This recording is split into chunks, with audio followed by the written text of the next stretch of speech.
লালন পালন করিনি? ওলা বিস্তাফিন আমি নোমরে কাছিনি না। তুমি তো আমার কাছে তোমার বয়সের বহু বছর ছিলে, তুমি কি সেই মূসা নও? অফালতা ফালতা আল্লাতি ফালতা, তুমি যা করেছ তুমি তোমার কর্ম করেছ। এক থাপ্পড়ে তুমি মানুষ মেরেছ। আনতা মিনাল কাফিরিন, তুমি বড় অকৃতজ্ঞ। ফিরআউন মূসার সামনে ঘোষণা দিল। যখন মূসা আলাইহিস সালাম বললেন দাস হয়ে থাকতে রাজি নই, মূসা আলাইহিস সালাম বললেন কালা ফালতো, জি আমি এক থাপ্পড় মেরে মানুষ মেরেছি, থাপ্পড় দিয়ে মানুষ মেরেছি, কথাই ঠিক। এদান ওয়ানা মিনাল দাল্লিন, তখন আমি ভুল পথে ছিলাম। ফারারতু মিনকুম, আমি তোমার ভয়ে পালিয়ে গেছি। লাম্মা খিফতুকুম, যখন ভয় করেছি তোমার কাছে থাকলে তুমি আমাকে হত্যা করবে, আমি বহু পথ অতিক্রম করে চলে গেছিলাম। ফাওয়াহাবালি রব্বি হুকমান, আমার প্রতিপালক আমাকে জ্ঞানে গুণে পূর্ণ করেছেন। ওয়াজআলানি মিনাল মুরসালিন, আমাকে নবী করেছেন। অতিলকা নিয়ামাতুন তামুন্নুহা আলাইয়া, হ্যাঁ আপনি আমার প্রতি অনুগ্রহ করেছেন। শিশুকালে আপনি আমাকে লালন পালন করেছেন, অনুগ্রহ করে আপনি খোটা দিয়েছেন। এই সুবাদে আপনি বানি ইসরায়েলকে দাস দাসীতে পরিণত করেছেন। আপনি বড় উদ্ধত স্বৈরাচার, সীমা লঙ্ঘন করেছেন। সেই দিন মূসা আলাইহিস সালাম ফিরআউনের সামনে এইভাবে ঘোষণা দিয়েছিলেন, সরকারের কাছে টাকার জন্য যেতে হবে না, সরকারের কাছে দাওয়াতের জন্য যেতে হবে, নিজের স্বাধীনতার জন্য যেতে হবে, নিজের ব্যক্তিত্ব হারানোর জন্য সরকারের কাছে যেতে হবে না। ফিরআউন কোনো সাধারণ সরকার নয়, ১৫০০ বছর থেকে বলে আসছে আমি আল্লাহ। এরকম এক ব্যক্তির কাছে যে মূসা এভাবে বলছেন। বলছিলাম এই জাহেলিয়াতের যুগে একটার পর একটা চলে আসছে। তারা মেয়েদেরকে মাটিতে পুঁতে দিয়েছে, তাদের সাথে জেনা অন্যায়ের কোনো হিসাব নেই। জাহেলিয়াত মানেই জাহেলিয়াত। স্বামী মারা গেলে 1 বছর তাকে শোক পালন করতে হবে বাড়ির পিছন দিকে কুঁড়ে ঘরে, জাহেলিয়াত, বুখারী মুসলিমের হাদিস।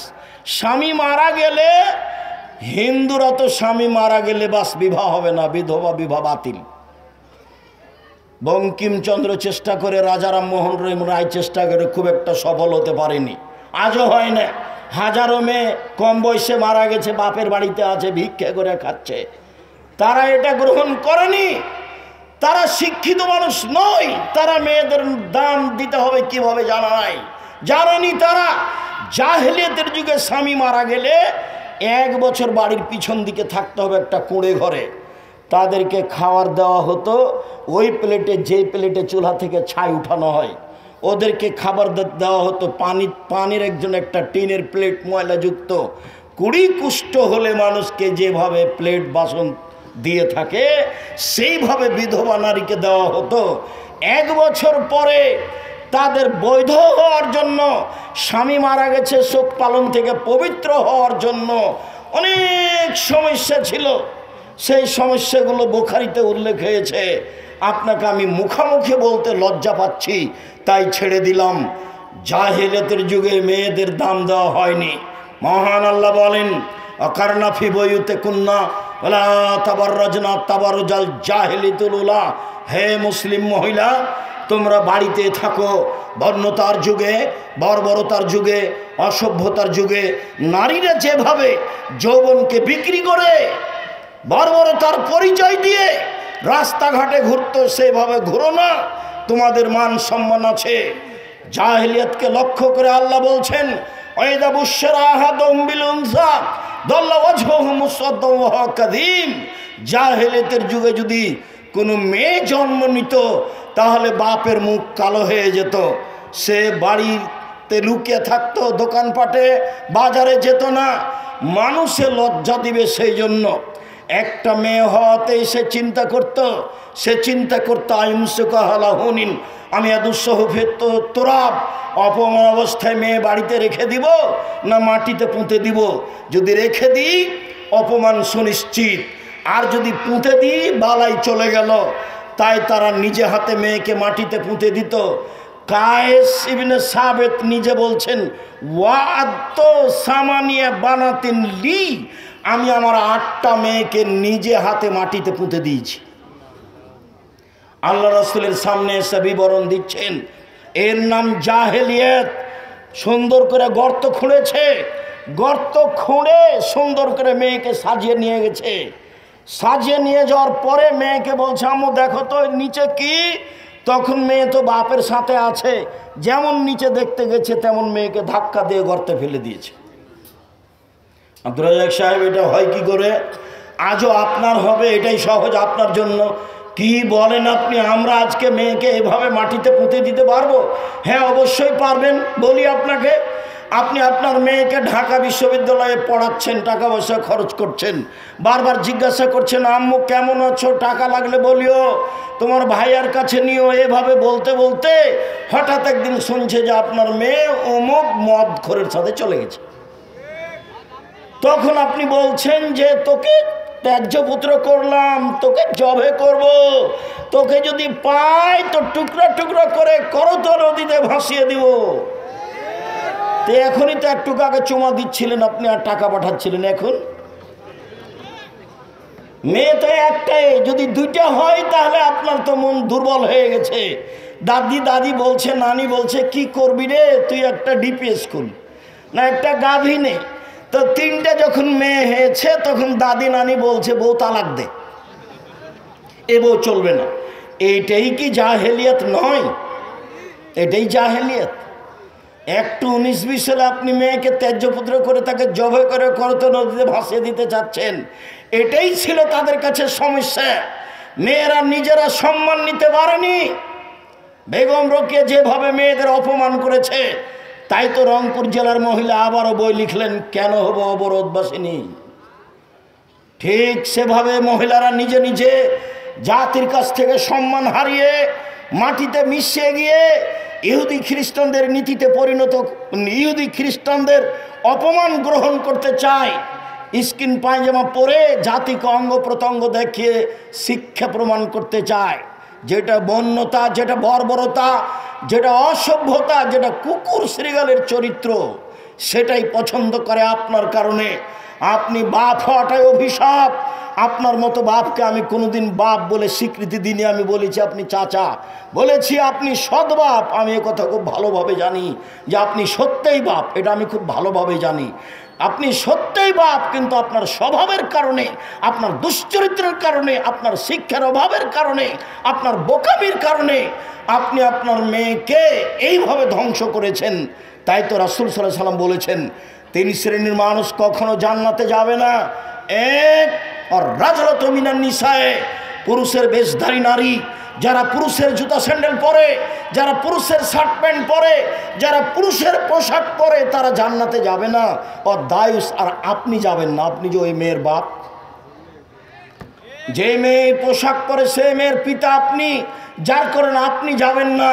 এই কথা মুহাম্মদ সাল্লাল্লাহু আলাইহি সাল্লাম বলেন। মুগীরা ইবনে শুবা রাদিয়াল্লাহু তাআলা আনহু বলেন, আল্লাহর নবী বলছেন আল্লাহ তাআলা হারাম করেছেন এক, উকুকাল উম্মাহাত, মায়ের অবাধ্য চলা হারাম। ঘুম থেকে উঠে দেখে মনে হচ্ছে মায়ের মতো বড় শত্রু আর কেউ নেই। টিস্যুটা দেখি, মায়ের মতো বড় শত্রু আর কেউ নেই।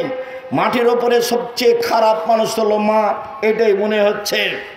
আল্লাহর নবী বলছেন সবচেয়ে বড় হারাম হচ্ছে মায়ের অবাধ্য চলা। 2, মানাওয়াহাতিন, কৃপণতা অবলম্বন করা। 3, ওয়াদুল বানাত, মেয়েকে মাটিতে পুঁতে দেওয়া। মেয়েকে মাটিতে পুঁতে দেওয়া হতো, তার নাম জাহেলিয়াত। জাহেলিয়াতকে উপেক্ষা করে আল্লাহর নবী যা বললেন, আল্লাহর নবী যা করলেন, লম্বা আলোচনার সংক্ষিপ্ত আপাতত এখানে শুরু করি। আল্লাহর নবী যা বললেন এটা আগে বলি, তারপর আল্লাহর নবী যা করলেন এটা পরে বলি, জাহেলিয়াত দূর করার জন্য। তিনি যা বললেন তাতে তিনি বললেন, পৃথিবীর মানুষ শুনে রেখো, মান আলা জারিয়াতাইনে, কেউ যদি 2টা মেয়ের লালন পালন করে, হাত্তা তাবলগা, বিবাহ দেওয়ার বয়স পর্যন্ত বিবাহ দিয়ে দেয়, ফাজ্জা হুয়া ওয়া আনা ফিল জান্নাতে হাকাজা, তাহলে সেই মেয়ের বাপ আর আমি জান্নাতে এইভাবে থাকবো। আঙ্গুল দুটি জমা করে দেখালেন। মনে রাখা ভালো হবে, আল্লাহর নবীর সাথে থাকা জান্নাতে অতীব কঠিন কাজ। একজন সাহাবী সন্ধ্যা রাতে আল্লাহ রাসূলের সামনে একটা মেশক আর পানি নিয়ে যে দিলেন, তা আল্লাহ রাসূল খুশি হয়ে গেলেন। বেশ ভালো তো, তুমি বুদ্ধি রাখো, তুমি সালমা শেতা, তুমি আমার কাছে কিছু চাও, যা চাইবে তোমার মন চাই সেটাই চাও। তখন সাহাবী বলছেন, আসআলুকা মুরাফাকাতাকা ফিল জান্নাত, জান্নাতে আপনার সাথে থাকতে চাই। তখন আল্লাহ রাসূল বলছেন, আগারে দালেক, না না না না, এটা নয়, এটা নয়, এটা নয়, অন্যটা অন্যটা অন্যটা বলো। তখন সাহাবী বলছেন, হোয়া জাকা, এটাই চাই। তখন আল্লাহ রাসূল বলছেন, আইনি বে কাসরাতি সুজুদ, তাহলে আমাকে তাহাজ্জুদ পড়ে সহযোগিতা করো। রাতে তাহাজ্জুদ না পড়ে আমার সাথে জান্নাতে থাকা যাবে না। নিয়মিত রাতে তাহাজ্জুদ পড়ে জান্নাতে রবের সাথে থাকা যায়, এ ব্যাপারে তিনি বলেছেন। তিনি বলেন, দুইটা মেয়ের যদি কেউ লালন পালন করে, তাহলে আমি আর সেই পিতায় একসাথে জান্নাতে এইভাবে থাকব। তখন তিনি তর্জনী এবং মধ্যমা আঙ্গুল দুটি জমা করে দিলেন। এইখানে আর একটা কথা আছে, তিনি বলেছেন, মানালা কাফুলিল ইয়াতীম, কেউ যদি এতিমের লালন পালন করে, সেই ব্যক্তি আর আমি জান্নাতে এইভাবে থাকব। তখনও তিনি তর্জনী এবং মধ্যমা ইশারা করে দেখালেন, তবে দুইটার মধ্যে একটু ফাঁকা রাখলেন। এতিমের লালন পালন করলে আমার সাথে থাকা যাবে, তবে একবারই সাথে নয়। এই যে হাদিস বুখারী মুসলিম, কেউ যদি দুইটা মেয়ের লালন পালন করে, তাহলে সেই পিতা আর আমি একসাথে। তিনি বলেন, পৃথিবীর মানুষ শুনে রেখো, মানা আলাস থালাসা বানাতিন, কেউ যদি তিনটি মেয়ের লালন পালন করে, ফা আল্লামাহুন্না, লালন পালন মানে ফা আল্লামাহুন্না, তাকে বিদ্যা শিখিয়ে দেয়, ওয়াদ্দাবাহুন্না, তাকে শিষ্টাচার শিখিয়ে দেয়, অকাসাহুন্না, তাকে কাপড় পরিধানের ব্যবস্থা করে দেয়, তার ওয়া আকলাহুন্না, ওর খাওয়ার ব্যবস্থা করে দেয়, তাহলে কুল্লাহু সিতরান ইয়াউমাল কিয়ামা মিনান নারে, বিচারের মাঠে ওই মেয়ে তিনটি বাপকে জান্নাতে নিয়ে যাওয়ার জন্য জাহান্নাম থেকে অন্তরাল হয়ে যাবে।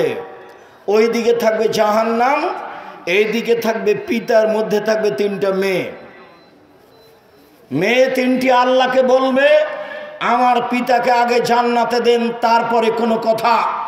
একবারে শক্তভাবে বেঁকে বসবে, যতক্ষণ পর্যন্ত তিনটি মেয়ের পিতা জান্নাতে যাবে না, ততক্ষণ পর্যন্ত মেয়ে তিনটি সেখান থেকে সরে যাবে না, অন্তরাল হয়ে আছে। ওদিকে আছে জাহান্নাম, এদিকে আছে পিতার, মধ্যে আছে মেয়েরা।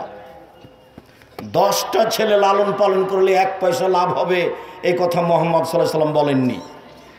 তো ছেলেকে পড়াবেন, শিক্ষা দিবেন কেন? জন্ম দিয়েছেন এই জন্য।